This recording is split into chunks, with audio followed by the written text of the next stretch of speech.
I mentioned in a show last week of a cooperative business model, and so I thought I would lay it out here for people to absorb, and this will probably go on the People's Club and maybe the Think Different site, and hopefully everyone will take it on board, of a different way of running a business. Because let's be honest, without cheating, stealing and lying, all the other business models failed. They were designed to do that as it was part of the harvesting program. So we start off the People's Club as the central hub, and the People's Club will fund various projects and some businesses to expand or create new startup businesses, and all will think that's great. But with the current mindset and conditions surrounding them, all will slide down a slippery slope and fail just like before. Now, there are a number of reasons the current core pirate business model doesn't work. 1. CEOs, shareholders and upper management cream too much out of the business, buying fancy cars, expensive all-paid first-class flights and also meals. 2. Middlemen or brokers taking another cut out of the sales product by arranging deals whereby they are making money, in my opinion, under false pretenses, like middle mafia. 3. The staff of the corporation or company feel they have no value based on wages earned. 4. Staff have no desire to help or support the company outside of completing their hours they are allocated to work. Most just do enough within the 9 to 5 and are just passing time to clock off. 5. Profit margins are set too high, which is to fund the groups in examples 1 and 2, and that is what empties out the coffers. So you have an uninterested, unmotivated staff who are poorly paid, with a few selective people who have put very little into the company and take out vast privileges and salaries, and then cream off further by getting shareholders' dividends, and the people wonder why it all fails in predictable time period cycles, because it was designed that way. So how do we come up with a model that not only makes the business thrive, but the people within the business motivated and happy? And the key is we don't repeat their methods. The key is at the top and the bottom. The CEOs, shareholders and various layers of management need not only scaling down in terms of size, but also salaries. The margin between the top and bottom is vast, and that gap has to be closed. It has to. The question is, does anybody really need to earn more than $150,000 a year, including perks, not on top of it, to live a comfortable lifestyle? If you do feel you need to earn more than that, you've lost touch with reality, and your mindset is based on greed, not need. Now, some will say, well, I have bought a $1.5 million home and won't afford it on that salary. My reply is, 1, you never bought it. The people who worked for you bought it. Not always the case, but you get my drift. Your staff and their labour was what bought you that home, or somebody else's staff and labour. Now, some people may not see that concept laid out as it stands, as too few follow the to and from transactions of where everything goes or where everything came from. But it is the staff labour who created or distributed the products that generate the income that the top end people cream off. We in essence have to create a system of you get out more of what you put in. Unlike robber baron families like the Rockefellers or the Rothschilds, did any Rockefeller ever dig for any coal, or lay any railway lines, or drill any oil wells when creating their wealth? No. So why should they have vast amounts of wealth when the people who did that have nothing. That thinking and ways has to change. The days of CEOs earning millions a year while staff are on less than $15 an hour has to stop. Or even smaller companies, CEOs or owners earning $300,000 to $500,000 a year while staff are expected to get by on $9 or $10 an hour has to stop. If you analyse it, people with money waste vast quantities of money on materialistic items, 90% of which is not for their own need, but to impress others, showing off or taking the piss against their friends, family and neighbours.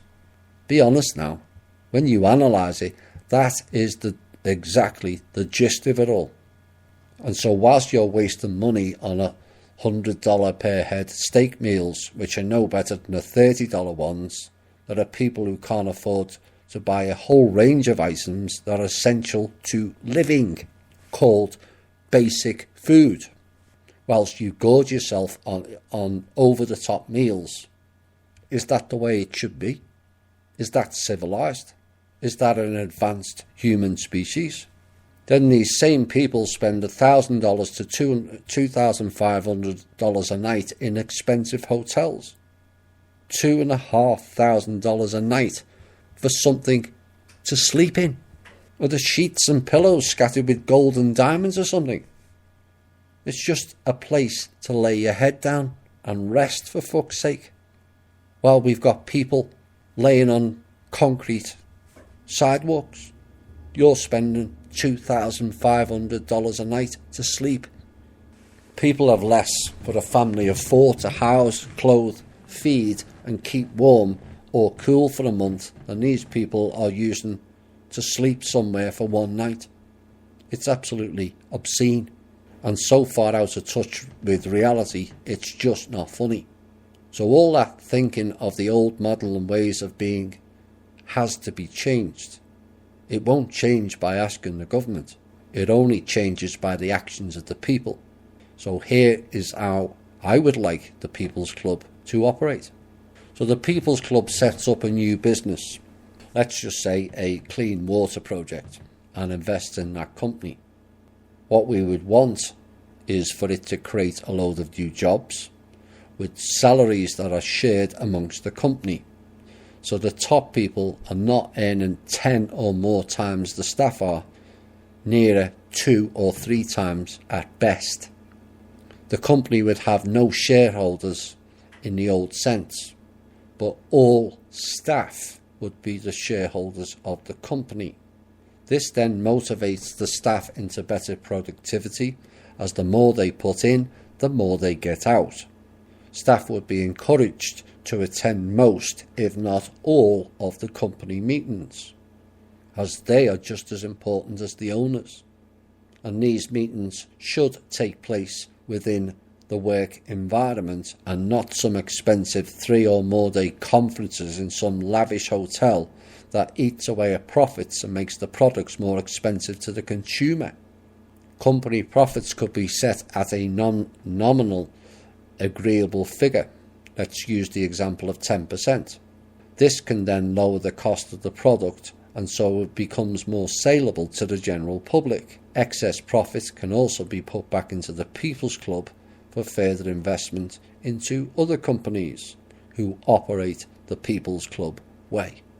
That company then becomes the future role model for the rest. So say we have 5 or 6 companies now operating under the new way, and we are doing business with the companies who are operating in that way. We have a few options. 1, we teach that company a better way and reduce their prices to fit inside of our budgets and ways. Or 2, we create a new company to compete direct against them, and they will either jump on board or lose their share of the market. So a company that wants to do business within the People's Club circle has to adopt the People's Club way. Otherwise, we'll create another company out of the People's Club funds that will go directly against that company and put them out of business, because they're still operating on the old failed system. For example, a review of the costs of the way the 5 or 6 the People's Club's companies is spending, and say on an excess amount of stationery, which then we would approach that stationery company to operate under the People's Club guidelines, and so reduce their prices to the People's Club companies. Or the People's Club will set up our own stationery company and sell the cheaper products to the vetted People's Club companies and also outside. Essentially then we are creating a TPC brand of how to operate business in a better way, with need, not greed. Outside companies can all join and become part of the TPC model, providing they take the same measures the People's Club brand has. It is vetted and then approved or not, depending on their progress. This then lowers the cost of products or purchases not only within the TPC circle, but also to the consumer. A consumer with more wages can afford to purchase more items and subsequently create or establish more jobs in a far better working conditions than they are currently employed in. As each TPC model company expands into different fields of the market, so does the people power, so does the people's personal responsibility, and so does people's way of life and lifestyle. We would also, by people power, put an end to the non-compete business model currently operated globally by various rogue trade agreements.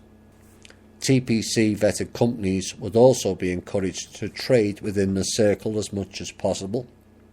That is then guaranteeing the combined success of each company, and only trade outside when necessary, or when reviewing between the various companies where improvements can be made.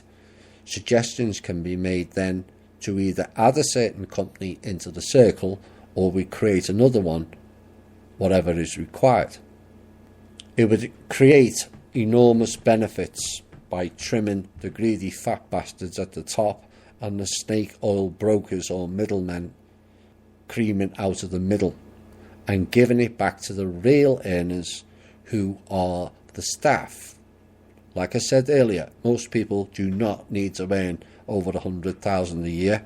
Most of that is wasted on excess lifestyles to impress, and in most cases rub in the faces of those close to us. It creates envy, bitterness and divisiveness, and we would like to introduce a community again where there isn't that vast gulf in people's lives and lifestyles, no haves and have-nots. There will be no backdoor deals done in and out of not only the Manor World Holding Trust, but also the People's Club's companies. Again, that is the failed old model. So please don't ask me or Kim for a cut of this deal or a deal to bring this, that and the other to the table. We will not engage you in any way, shape or form. We are about a new way, not the old way. If you want to create a business out of funds from the People's Club to make you a millionaire, famous or support an over-the-top lavish lifestyle, you are stuck in the old cabal core pirate frequency of dog eat dog. For every millionaire, there are millions without the basics in life. Remember that. It will be the key going forward. Think and act different.